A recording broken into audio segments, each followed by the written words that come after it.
আসসালামু আলাইকুম, সবাইকে অনেক অনেক রমজানের শুভেচ্ছা। আমি গত সপ্তাহে বৃহস্পতিবারই গিয়েছিলাম রোজার বাজার করতে, আর আজকে হচ্ছে ভিডিওটা আপলোড করতে করতে পরের সপ্তাহের শুক্রবার।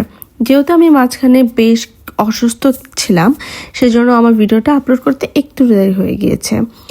তো আমি সেদিন বাজার করতে গিয়েছিলাম হচ্ছে কার্ডিফ। যেহেতু আমি যে এরিয়াতে থাকি সেখানে ওরকম বাঙালি কোনো দোকান নেই, যার কারণে আমার যে কোনো বাঙালি শপিংয়ের জন্য হচ্ছে কার্ডিফে যেতে হয়।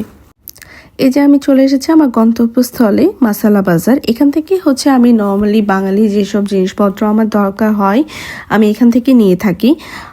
এখানে মোটামুটি সবই পাওয়া যায়। যেহেতু কার্ডিফ এরিয়াতে খুব বেশি একটা বাঙালি দোকান নেই বললেই চলে, তো খুব বেশি যে আহামরি আমরা হচ্ছে ডিসকাউন্ট পাই তাও না, কিন্তু যতটুকুই পাই ততটুকুই আলহামদুলিল্লাহ। তো আমি হচ্ছে আজকে রোজার বাজারের পাশাপাশি কিছু হচ্ছে মাছ আর মাংস কিনবো। তো যেহেতু এখানে হালাল সব কিছুই পাওয়া যায়, তো আমি যে এরিয়াতে থাকি সেখানে হালাল পাওয়া যায়, তবে শুধুমাত্র একটা দুইটা হালাল শপ থাকার কারণে বেশ এক্সপেন্সিভ। তো এখান থেকে আমি মোটামুটি মাছ মাংস যা লাগে রোজার মধ্যে সব কিছু নিয়ে নিব। ওদের বালা চাউগুলো আমার খুব বেশি ভালো লাগে। আমি লাস্ট টাইম যেটা নিয়েছিলাম সেটা ছিল লইটা শুটকি বালা চাউ, আর এইবার একটু ডিফারেন্ট নিলাম, সেটা হচ্ছে কাচকি শুটকি। তারপর এখান থেকে হচ্ছে আমরা কিছু প্যাকেট মশলা নিয়ে নিয়েছি। তারপর মশলার সেকশন ছেড়ে আমরা চলে গিয়েছিলাম অ্যাজ ইউজুয়াল আমরা রোজাতে যাই খাই, ছোলা ডাবলি, তারপর হচ্ছে মুড়ি ডাল, এগুলো সেকশনে আমি চলে গিয়েছিলাম কেনার জন্য। তো আমি খুবই কনফিউশন যে আমি কতটুকু নিব, আর সত্যি কথা বলতে গেলে আমি এত বেশি নিয়ে অপচয় করতেও চাচ্ছি না। আমি সব কিছুই অল্প অল্প নিচ্ছিলাম, যদি পরবর্তীতে লাগে তাহলে আমি আবার এসে নিতে পারবো। অনর্থক আমি এখন ঘরে ফেলে রাখতে যাচ্ছি না। আর তারপরে এতটুকুই আমার ক্লিপ নেওয়া ছিল, কারণ ভিতরে অনেক বেশি রাশ ছিল, ভিডিও করার মতো অবস্থা ছিল না। তো আমি সব কেনাকাটা শেষ করে আমি হচ্ছে বাসার উদ্দেশ্যে রওনা দিয়ে দিয়েছি।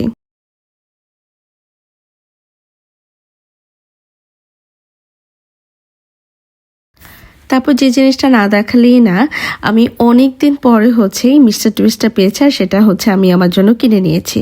তো এই তো বাসায় চলে আসলাম, আর এই হচ্ছে আমার রোজার বাজার। তো প্রথমেই যেটা দেখাচ্ছি সেটা হচ্ছে এখানে আছে মুড়ি, তারপর হচ্ছে ছোলা বুট, তারপরে যেটা নিয়েছি সেটা হচ্ছে ডাবলি, তারপর নিয়েছি বেসন, একটা নিয়েছি ম্যাঙ্গো ফ্লেভারের ট্যাং, এখানে আছে কাচকি শুটকি বালা চাউ, আরও নিয়েছি কেওড়া জল, গোলাপ জল, 2 প্যাকেট নিয়েছি হচ্ছে আমি রেডিমেড ফুচকা, নিয়েছি চিনি গুঁড়া পোলাও চাল, আরও নিয়েছি সাথে ফ্রোজেন চিকেন রোল। এইটা যে কি পরিমাণ মজা, না খেলে আসলে বলে বোঝানো যাবে না। আরও নিয়েছি হচ্ছে তোকমা দানা। মাছের মধ্যে নিয়েছি এখানে হচ্ছে ছোট চিংড়ি, তারপরে আমি হচ্ছে বড় চিংড়িও নিয়েছি। আহাদের অনেক রিকোয়েস্টের পর একটা জিনিস নিতে হয়েছে, সেটা হচ্ছে এই কোয়েল পাখি, আমার পছন্দের ইলিশ মাছ, যেখানে কিনা ডিমও পেয়েছি। তারপরে নিয়েছি হচ্ছে রুই মাছ, তারপরে হচ্ছে আছে কই মাছ। এই মাছগুলো বিশাল বড় বড় ছিল, এক প্যাকেটে 4টার মতো কই মাছ ছিল। তারপরে হচ্ছে রুয়াফজা, এটা রোজার মধ্যে একটা মাস্ট বি আইটেম। মশলার মধ্যে নিয়েছি চটপটি মশলা, রেজালা মশলা, তারপরে নিয়েছি হচ্ছে তেহারি মশলা, আরও আছে রোস্টের মশলা। তো এই হচ্ছে আমার রোজার বাজার। সবাই আমার জন্য দোয়া করবেন, আর আমিও আপনাদের জন্য দোয়া করি যাতে সবাই সুন্দরভাবে প্রত্যেকটা রোজা পালন করতে পারেন আপনাদের পরিবার পরিজনদের নিয়ে। আজ এই পর্যন্তই। আশা করি ভিডিওটা আপনাদের কাছে ভালো লেগেছে। আমার জন্য দোয়া করবেন। আল্লাহ হাফেজ।